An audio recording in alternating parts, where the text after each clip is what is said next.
Okay, remember that they're changing my voice. Keep in mind that I'm a moral supremacist and not a black supremacist. Okay. I do believe black people are the most stigmatized people as a group. And then you have natives and Hispanics and what have you. I do believe that is the case. Sometimes some types of black people are less stigmatized, and some types of immigrants from other races, for example, what have you. Basically. Now, what you see on the screen is a picture of, a video screenshot, right? It shows a guy doing a front kick in karate. I believe it is, right? And, because this is back in the probably late 60s or 70s, and this person's a member of the Black Panther Party for self-defense. Again, it's for self-defense. And so they're teaching them how to shoot. They're teaching them to have sort of a military discipline. They're teaching them some kind of hand-to-hand combat skills. Okay. And why this is important is because the top martial arts ever possible is me, and I've proven that 1,000,000 times over. I've proven that scientifically, okay, with genetics comparisons. I've proven that with physics, body mechanics, physique and physics. I've proven that with my legal and peaceful top martial arts challenge. I've proven it philosophically in terms of ideology, in terms of beliefs and values. I've proven in regards to character. I've proven it in regards to the wordplay and the systems of the world, the religious and occult systems pointing to my family as the kind of alpha family of all of humanity in reality. Okay. I've proven in regards to them, the opposition using tech, breeding, and cheating and generation of ill-gotten gains to disqualify themselves. I've proven it 1,000,000 times over. So why point to the Black Panther Party at that point, right? Well, you should already know by now, to some degree, where I'm going with this. Okay?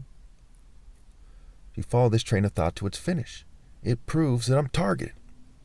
Because I'm a brain surgeon's son. Okay? And even the gangs that were saying for years and years and years, I was just watching a documentary about the Nickerson's projects in Los Angeles, also includes Imperial Courts and Jordan Down and what have you. Okay, and they're talking about their issues, and some of these guys are articulating themselves rather well. And this is from 92. And they say they don't want an educated black person. And they certainly don't want black culture, right? The gangs are a result of the government cracking down on black people a certain way and trying to force them to be criminals and to be stigmatized. And that's partly what they're saying.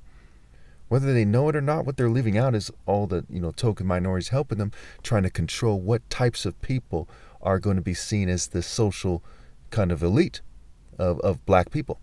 Okay, who's going to be able to be a basketball player? Who's going to be able to, have some kind of award and public recognition and have a network and make money and drive nice cars and get the attractive female? A huge part of eugenics is who gets the attractive female, right? The smart, attractive, healthy, pleasant to be around, and trying to make it seem like some genes are superior to others unfairly. So I've also proven, again, no offense to anybody, that my genes are superior. Okay, now to some degree, I don't care. To some degree, I don't care about that. I don't care about flesh-based matters. Like it says in the Bible, the spirit is everything, the flesh means nothing. But it has everything to do with why I'm persecuted. Okay, so if you were running in the Olympics, for example, and you're the fastest person in America, and they're trying to make an argument about their genes being superior, and you're black and they're white, is it important that you highlight that you're faster than them and that your genes are superior to them in regards to running? Yes, why? Because that's what's going on. And that's what makes it extra believable. So in terms of mind, body, soul, spirit cultivation, I'm the son of God. Religiously, I have a right to declare my genetic and spiritual supremacy. But it also shows you why they're fuming me and poisoning me. They're trying to play some kind of sick game like white racists often did in American history, where they would harass their victims leading up to the lynching, leading up to the killing. Sometimes they burn them, sometimes they hang them, what have you, shoot them. Okay? It has a lot to do with, these movements that I'm not a part of, like Black Lives Matter. Again, I'm not a part of it, where they're saying that they're shooting these people and that they want this to occur, and some are in the Klan, and some of these people have been arrested in Mississippi and they were in the Klan and they've been caught, abusing black people. So we know that there's some truth to that. And so we see in this case, right, America, California rather, with its history of, Oscar Grant and Rodney King, this is huge here in California, but it's also huge in the South. It's also huge in Michigan and New York. It's like everywhere. So when a black person who's the son of 2 doctors and one is a brain surgeon is shunned by attractive women, says he's being targeted, has 23 witnesses on record, okay, the Justice Department fails miserably when they don't investigate honestly. They might even be investigating, but it's some bullshit. The Klan investigated themselves, so to speak. People who work for the rich English people and Jewish internationalists, people who work for and are part of the groups, including the token minority groups that I talk about all the time, are not qualified to have an impartial investigation into what's going on here. And again, I'm not a black supremacist. Okay, I'm from a Nigerian patriarchal line. I'm mulatto, what have you. So they believe that when they do this, that somehow they get some kind of, religious or occult or secret powers or whatever. We look at the churches, the mosques, the synagogues, the New Age movements, the so-called spiritual movements, the light workers, the empaths, what have you. All of them are basically saying that they have some kind of hidden power, some kind of hidden consciousness or something, right? And so it's clear that the evidence screams that they believe that this is helping them somehow on the spiritual level, on the area of psychology, what have you, right? Social status, social, political, financial, maybe not so much because they kind of have a financial stranglehold over things as it is. So it's more social and political and quote unquote spiritual and it's part of their human rules, customs, traditions, ceremonies, what have you, rituals. Okay. So they think that by sabotaging me and fuming me, that magically you'll believe them or you won't believe them and you'll play stupid, which people are doing, right? Which is the effect. And that somehow it helps them. Somehow it helps their marriages, their martial arts systems, their military, their police, their religions, their government, okay, their social clubs. I mean, my goodness. But I firmly declare on behalf of God that it does not, and that it disgraces them, and it's in the spiritual realm, and the heavens know, and nature knows, and the universe knows. It's in their genes, it's part of their intangible heritage, and it's bringing them down more and more, and they're rotting more and more. And the gap between them and me is infinitely great, and it widens faster because of what they're doing. Okay, so real quickly, if I was a white supremacist, and I was white, and I cared about white people, right?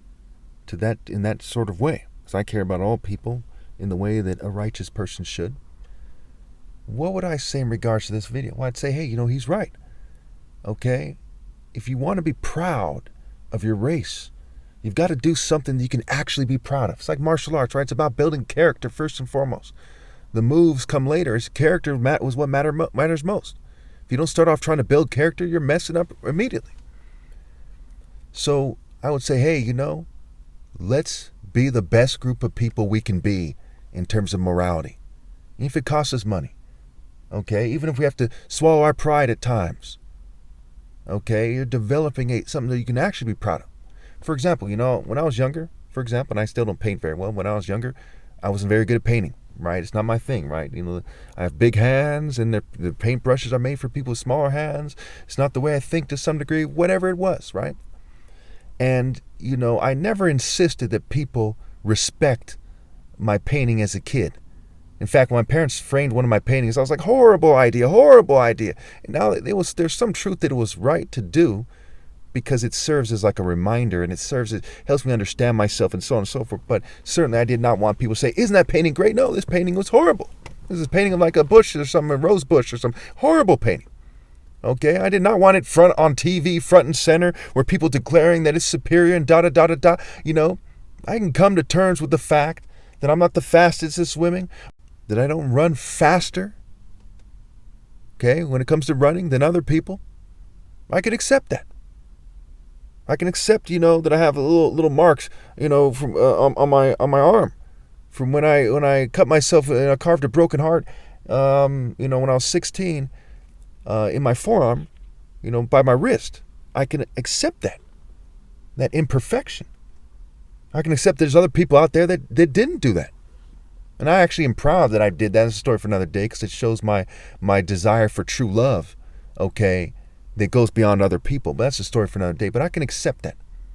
Okay, I can accept whatever it is. Okay? You see, one measure of a man is his willingness to live in reality and to accept it and to face adversity while doing just that. So what's best for whites and Jews, okay, and everyone else, and every race? What's best for LGBT people is to try to be the most righteous they can be and forget the boundaries of the world, forget Babylon's boundaries, forget their expectations. Do what is correct to the best of your ability, what is right. Forget any racial construct, what is universally right. Do what is universally right. So when you look at white people, for example, right? We'll say whites and Jews, will merge them together. They have all this money in the upper classes, the governing classes, what have you. They have all this control of corporations. They can give up 10% of it over 40 years, their money and control, and still have a ridiculous amount of control and money. There's still going to be gold diggers as far as the eye can see. They're breeding gold diggers more and more as time goes on, whether they're trying or not. Because in the absence of the ability to be truly moral, which will come after my flesh dies, what are people? They're just variations of gold diggers and people just trying to survive. So what is best for them is to try to admit everything to the best of their ability and to come to terms with it. If you're white or you're Jewish and you're watching this, if you're black, for any race, but especially white or Jewish, because they're pushing hard to resist this idea. I want you to say that Chukwuemeka is the ideal man, and I'm okay with that. That Chukwuemeka is the top martial artist ever possible. He's the son of God and not someone from my race or my family or my group or sexual orientation or religion or whatever. Say that and say that that's okay. That's God's will. And accept it. Do I want you to say it because I'm a black supremacist? No, I am not a black supremacist. I'm a moral supremacist. I'm even a mulatto. It wouldn't make sense for me to be a black supremacist. I'm mixed. I want you to say that Chukwuemeka is the idea that Jesus Christ is superimposed on. Christ when he comes back at the end of the story. And that's okay. You're not going to die accepting that. You can still pursue happiness and accept it. And Michael Jordan's a better basketball player, okay? Joe Biden is the president and you're not. And Chukwuemeka is the ideal man and you're not, and someone from your immediate family isn't. And that's okay.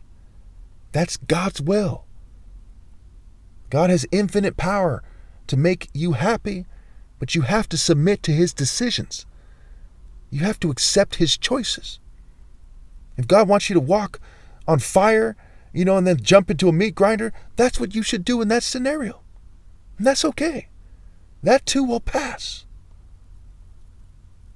Accept the truth. Be a man. If you're female, accept the truth. Be a woman. A house divided cannot stand, and a house united for the devil will not stand, whether they're united or not. Leave Babylon. Leave their ideology. Leave their spirit. Leave their groupings. Proclaim the glory of God and the righteousness of God's decisions, which includes making me superior, mind, body, soul, and spirit. That's okay. That's okay. Thank you. Now, I know it might sound corny, and a lot of shallow psychologists made it sound corny, therapists, occupational therapists, what have you, but that is actually helpful. When the society's trying to fill you with all these messages and trying to confuse you, sometimes you got to say the truth, right? 1 + 1 = 2. I am targeted, and there are people playing stupid. Okay, I am a man of honor and splendor, like I said in that song I made like 2015 or so. Righteous, I'm righteous with honor and splendor, and they don't want me to believe that. They want me to believe that magically I'm unimportant. They want me to believe things that aren't true. When I am righteous with honor and splendor. And when you see it that way, and you see what it means to resist them mentally, you see that it is okay to say things that in a different context might be corny. Because say if it's the government and they want you to reinforce some kind of cheesy, shallow government message, that is corny. But when you're accepting that Christ is Christ and you're saying it to yourself to reinforce that in your mind, that universal truth, that they have no viable counter-argument for, that I'm saying publicly. This is not some secret society or something. I'm saying publicly. Not in a cult. I don't like cults. I don't like secret societies. This is said publicly. And it's okay to say it. And it's not corny.